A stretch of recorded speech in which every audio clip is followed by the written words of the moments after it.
Iran America जंग अरूज पर, ऐसे में चाइना और रशिया ईरान की मदद को आ गए। एक सवाल ज़ेरे गर्दिश है कि ईरान की मदद को चाइना और रशिया कैसे पहुंचे और किस तरह ईरान की मदद की जा रही है।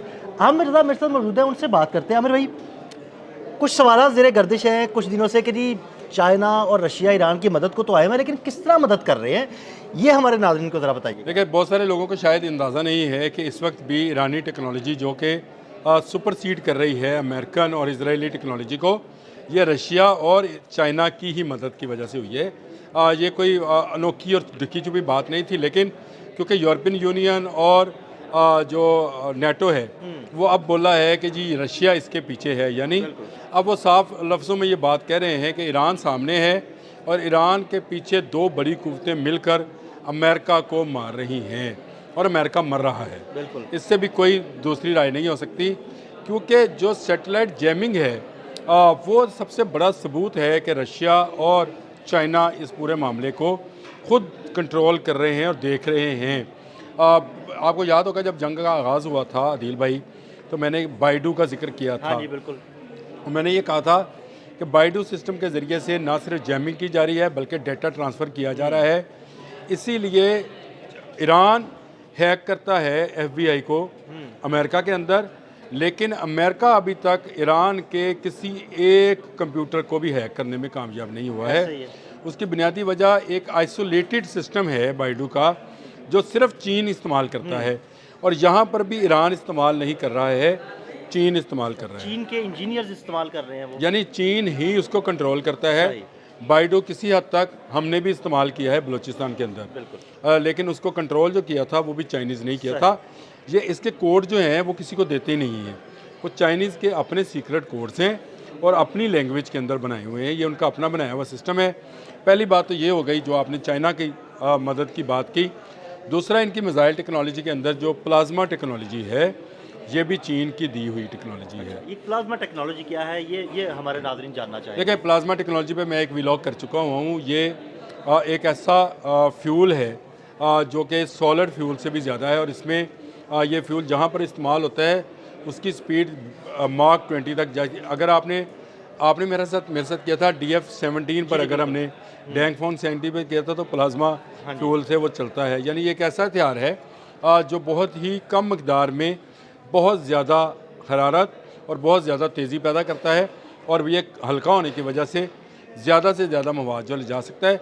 गो अभी तक इसका इस्तेमाल नहीं हुआ है, लेकिन ईरान के पास ये टेक्नोलॉजी मौजूद है। अब यानी इसको हम उर्फ़े आम में ये समझ लें कि ये टेक्नोलॉजी जो है मिसाइल की स्पीड को तेज़ कर देती है। किसी भी हथियार की, जो भी आप हथियार इस्तेमाल करते हैं, उसमें अगर प्लाज्मा फ्यूल इस्तेमाल करेंगे तो स्पीड बढ़ जाएगी, स्पीड उसकी बढ़ जाएगी, और फिर वो किसी इंटरसेप्टर के हाथ में नहीं आएगा। अच्छा, इसके अलावा भी रशिया जो है सबसे बड़ा जो किरदार इस पूरी जंग के अंदर नज़र आता है वो रशिया का है। अगर हमने प्रिंस सुल्तान वाला आप लोगों ने व्लॉग सुना है जो आपने मेरे साथ किया था, उसमें मैंने बताया था कि सैटेलाइट इमेजिंग जो है, कहाँ कहाँ जहाज़ और कहाँ कहाँ हैंगर्स, कहाँ कहाँ ओपन, कहाँ कहाँ छुपे हुए, कहाँ कंट्रोल सेंटर और कहाँ रडार सेंटर है, टावर कहाँ पे है, ये तमाम निशानदेही इंच बाय इंच जो है ये ईरान को फराहम की गई थी, और ये रशिया की जानिब से फराहम रशिया। अच्छा, इसके अलावा परसों दुबई के एक होटल पे हमला होता है जिसमें 400 जो है मरीन ठहरे हुए थे। उसकी मालूमात भी जो हैं, जो अब तक मुत्तहिदा अरब अमारात से मालूमात जो हैं ईरान ट्रांसफ़र हुई हैं, वो तमाम की तमाम रशियन टेक्नोलॉजी की वजह से ही है। इसराइल में कहाँ कहाँ कौन कौन सा वेपन मौजूद है, ये भी जो है ये इसी की बदौलत, यानी रशिया के बदौलत है। तो ये अब फिज़िकल वार के अंदर दुनिया इस तरह से एंटर नहीं होती है, कोई भी जंग हो। मसलन अगर आपको मैं मिसाल देना चाहूँ तो शायद मैं दे पाऊँ कि ना दे पाऊँ, लेकिन जंग मई आपको अगर याद है तो उसमें चाइना तो इन्वॉल्व नहीं था। जी, चाइना नहीं इन्वॉल्व था, सिर्फ चाइना की टेक्नोलॉजी इन्वॉल्व। अब आप समझ गए बात को कि अगर दुनिया भी ये समझ जाए, अब बराह रास्त जंग अमेरिका और चाइना की नहीं होनी है, अब बराह रास्त जंग रशिया और अमेरिका की नहीं होनी है। रशिया को घेरा गया, अफगानिस्तान के अंदर मारा गया, उसके बाद यूक्रेन में उसको घेरा गया। आज रशिया टुकड़े टुकड़े है। बिल्कुल ऐसे ही है जी, ऐसे ही है। रशिया टूट गया।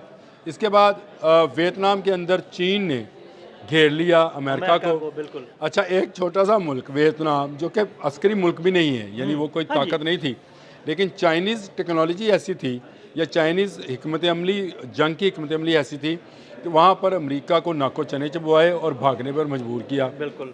अफ़गानिस्तान के अंदर रशिया ने अपना बदला ले लिया और तालिबान के ज़रिए ही अमेरिका को वहाँ से मार भगाया। तो अब जंग में जो कुव्वतें होती हैं, सुपर पावर एक दूसरे के सामने नहीं आ रही, सामने ढके छुपे अल्फाज में जो है ना वो उसको किसी दूसरे मुल्क को थोड़ी सी टेक्नोलॉजी फराहम कर दी, थोड़ी लॉजिस्टिक्स दे दी ताकि दूसरे को मार सके। तो दिल भाई, अगर ये आमने सामने आ जाएं, लेट से अगर अमेरिका बराह रास्त आ जाता रशिया के सामने तो एटमी जंग थी। हाँ जी। अगर वियतनाम में चीन अमेरिका के सामने आ जाता तो एटमी जंग थी। आज ईरान में अमेरिका और इजराइल को जो मार पड़ रही है, अगर इसके पीछे रशिया और चाइना बिहाइंड द सीन और स्क्रीन या बिहाइंड द कर्टन ना होते, फ्रंट पे होते तो एटमी जंग थी। बिल्कुल ऐसे ही। अब इससे बचने के लिए तरीका यही है कि जब कोई सुपर पावर हमाकत करे, जब किसी सुपर पावर के पास डोनाल्ड ट्रंप जैसा दिमाग जो है वो आ जाए, जो खुद को अक्ले कुल समझता हो और वो ईरान पर नेतन्याहू के कहने पर चढ़ दौड़े, तो फिर बाकी कुव्वतें जो हैं मज़ा लेना शुरू करती हैं। शुरू में वो ज़रा प्रेशर कम रखती हैं, लेकिन आहिस्ता आहिस्ता ऐसी ऐसी टेक्नोलॉजी आपको उस मुल्क में नज़र आती है, चाहे वो वियतनाम जैसा छोटा सा एक मुल्क हो, उसमें अंदर भी अमेरिका को आपको मार पड़ती है और उनके हेलीकॉप्टर्स और जहाज़ गिरते हुए दिखाए जाते हैं। इसी तरह आज भी ये क्या लोगों का ख्याल ये है कि जो F-35 लॉक हुआ था, हाँ जी, वो कैसे ही लॉक हो गया था, वो किसी की तो टेक्नोलॉजी थी ना। उसका सैटेलाइट इमेज लगाएं साथ ज़रा। हाँ जी बिल्कुल। तो क्या ये किसी की टेक्नोलॉजी थी?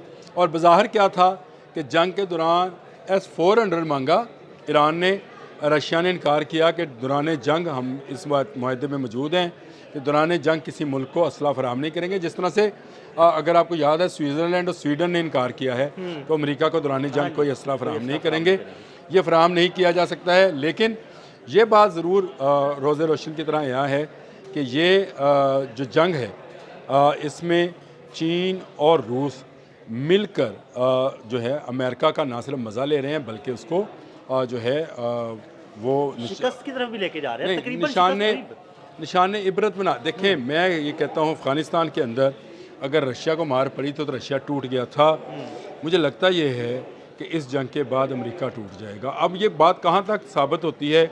और एक बात और भी है, मैंने एक दिन इशारे के नाम में आपसे बात की थी कि इस जंग के लिए अमेरिकन कांग्रेस से इजाज़त नहीं ली गई।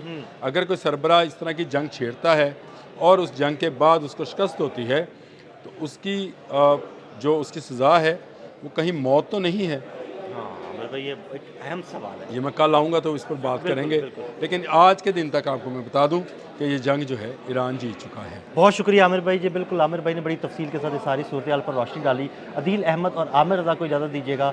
अल्लाह हाफिज़।